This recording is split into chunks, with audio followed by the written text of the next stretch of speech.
Ok, aujourd'hui les beautés, on va parler de journaling. C'est une technique et c'est un point qui est pour moi primordial. Quand on parle de manifestation, le journaling c'est quasiment la base.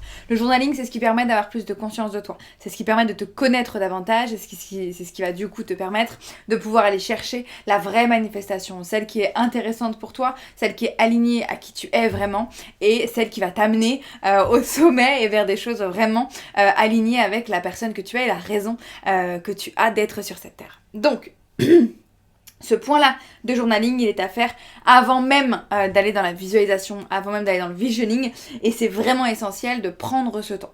Journaling, c'est quoi? Journaling, c'est tout simplement prendre le temps d'écrire, de noter certaines choses qui parfois passent dans ta tête, que tu vas pas forcément prendre le temps d'écrire, et qui du coup vont s'envoler. En écrivant, ça te permet de poser les mots sur un papier, ça te permet de vraiment aller en profondeur dans ce que tu penses, dans ce que tu crois, dans ce que tu vis. Et en fait, dans toutes ces choses-là, il y a différentes techniques. Je vais te donner quelques petites méthodes pour que tu puisses journaler dans ton quotidien. Tu prendras la méthode qui t'intéresse, je vais t'en proposer 4. Le but, c'est que tu puisses aussi les utiliser toutes les 4 dans ton quotidien, que tu puisses en choisir une et stick to it pendant un certain temps. Challenge-toi. Moi, j'aimerais déjà que tu prennes conscience d'un premier point. Est-ce que tu es totalement nouvelle dans le journaling? Tu ne connais pas du tout le journaling? Est-ce que tu journales un petit peu de temps en temps? C'est quelque chose que tu fais parce qu'on t'en a parlé et c'est tout. Est-ce que tu es plutôt expert? Tu journales beaucoup, tu sais ce que c'est, tu as plusieurs méthodes de journaling. Ou est-ce que tu es ultra expert, tu connais déjà la manifestation et tu journales déjà beaucoup? Prends le temps de savoir sur quel niveau tu es, à quel niveau tu es de journaling, parce que c'est important de faire aussi un check-up sur soi. Et quand on fait ce check-up sur soi, on se rend compte également si on a besoin d'évoluer et si c'est quelque chose sur lequel on a envie d'avancer. Si c'est le cas, si tu es à 1, 2 ou niveau 3, alors regarde la suite de cette vidéo parce que ça va réellement changer la manière dont tu vas atteindre tes objectifs et la manière dont tu vas te voir. On ne va pas simplement parler de l'atteinte de tes objectifs, mais c'est également de quel objectif on parle. Qu'est-ce qui est important pour toi? La manière dont tu vas atteindre tes objectifs et lesquels? Est-ce que ça va être des objectifs qui vont être en lien avec toi, en lien avec ta raison d'être, en lien avec ton essence, ou est-ce que c'est des objectifs que tu fais parce que d'autres te l'ont demandé? Première méthode. La première technique puissante et amusante que j'aime, c'est la technique en 3 étapes.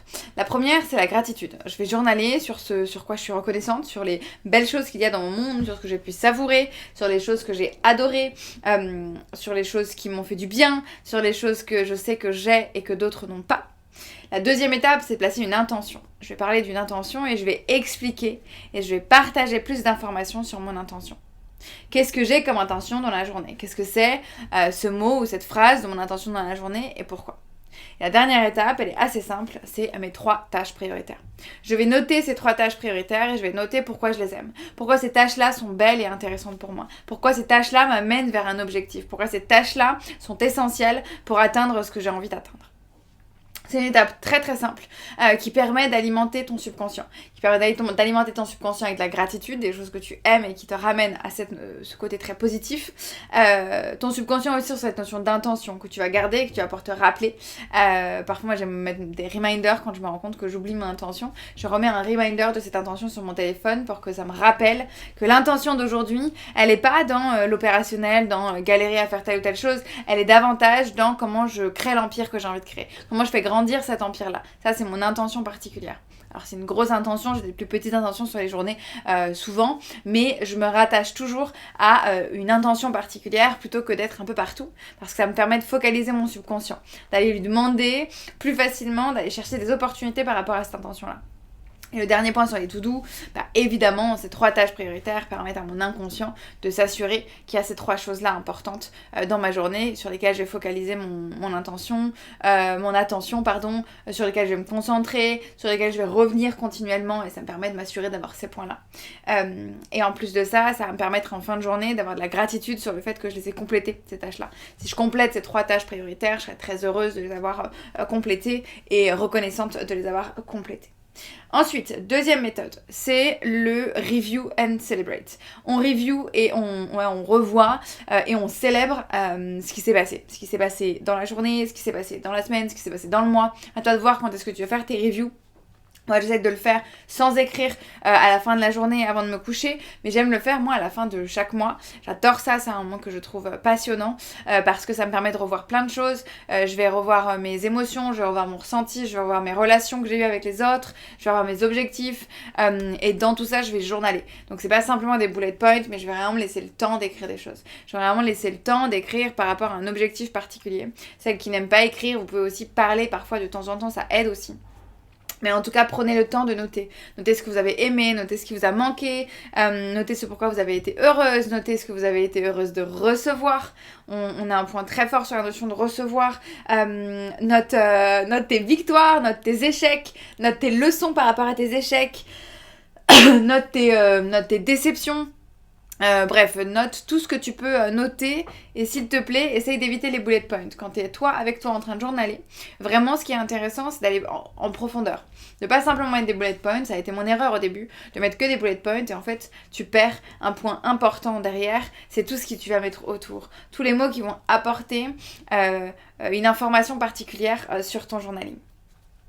Troisième technique, c'est une technique que j'adore, qui je trouve peut vachement aider, surtout quand on est débutante dans le journaling ou qu'en tout cas on a l'impression que ça a peu d'impact pour nous parce qu'on va pas forcément en profondeur.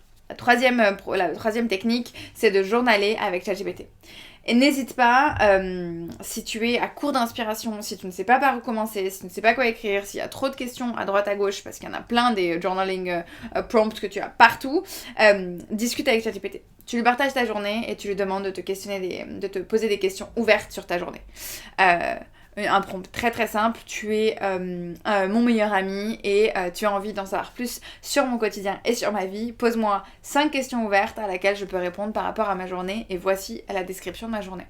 J'ai fait ci, j'ai fait ça, j'ai eu telle difficulté, telle réussite, tel machin, tel truc. Donc vous allez commencer avant même d'avoir les questions de journaling prompt à déjà commencer à faire du journaling puisque vous allez partager votre journée.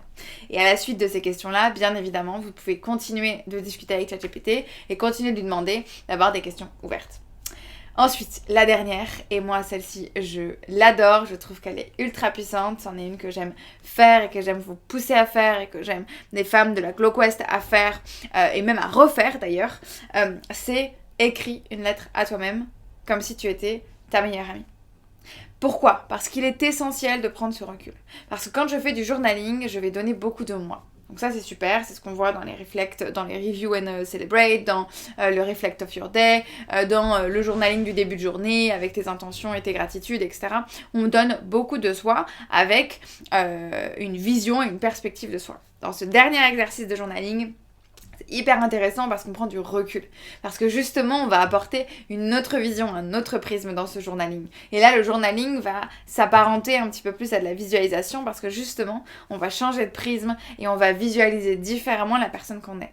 Qu'est-ce que je me dirais à moi ? Qu'est-ce que j'aurais envie de me partager à moi si j'étais ma meilleure amie ? Si moi-même, je m'avais en meilleure amie, quels seraient les mots que j'utiliserais pour me dire les choses que je dois améliorer, pour me dire les choses que je fais bien, les choses dont je dois être fière, quelles sont les informations que je placerais, dont j'aurais besoin d'entendre de quelqu'un d'autre, si j'étais cette personne-là et que j'étais moi-même ma meilleure amie. Pourquoi ça marche ? Parce que ça permet d'avoir réellement ce regard extérieur sur sa propre évolution et sur sa propre vie. Et de se dire, si j'étais quelqu'un d'autre, qu'est-ce qui serait différent ? Qu'est-ce que je ressortirais ? Qu'est-ce qui serait important de mettre en avant dans une lettre ? Et cette lettre-là, moi je vous invite et je vous challenge à la relire. Je vous invite à attendre une semaine et à mettre un reminder et à relire cette lettre. Relire cette lettre comme si réellement vous la receviez. Relisez-la, et soit vous l'avez dans votre maison, dans votre appartement, soit je vous invite à vous renvoyer cette lettre. Envoyez-vous cette lettre et vous verrez que dans 5-10 jours, prenez la lettre qui arrive le plus lentement et vous la recevrez. Et là, vous allez vraiment ressentir quelque chose de complètement différent parce qu'en la relisant, vous allez avoir une sensation particulière de quelqu'un d'extérieur qui a un regard tellement vrai, tellement doux, tellement puissant de vous que ça aura un impact encore plus puissant que de simplement journaler. Donc je vous lance un petit challenge, testez une de ces 4 techniques cette semaine et dites-moi laquelle en commentaire. Si vous avez envie d'en tester plusieurs et de me dire laquelle a été la plus puissante et la plus intéressante pour vous, faites-le, dites-le moi en commentaire. N'hésitez pas à vous abonner à ma chaîne. On se retrouvera très bientôt pour une prochaine vidéo ou un audio si vous m'écoutez. Je souhaitais réellement vous inciter à tester une de ces techniques. Et si vous êtes intéressé par la manifestation, si ça vous tente de vivre l'abondance, si ça vous tente de vivre des choses plus fortes, plus belles et plus en lien avec votre essence et ce que vous êtes fait pour faire, venu faire sur cette terre, n'hésitez pas à vous abonner à mon compte Instagram et à ma newsletter. Je vous donne plein de conseils pépites dans la newsletter aussi. Si vous avez envie de partager ce compte, faites-le également et on se retrouve très bientôt.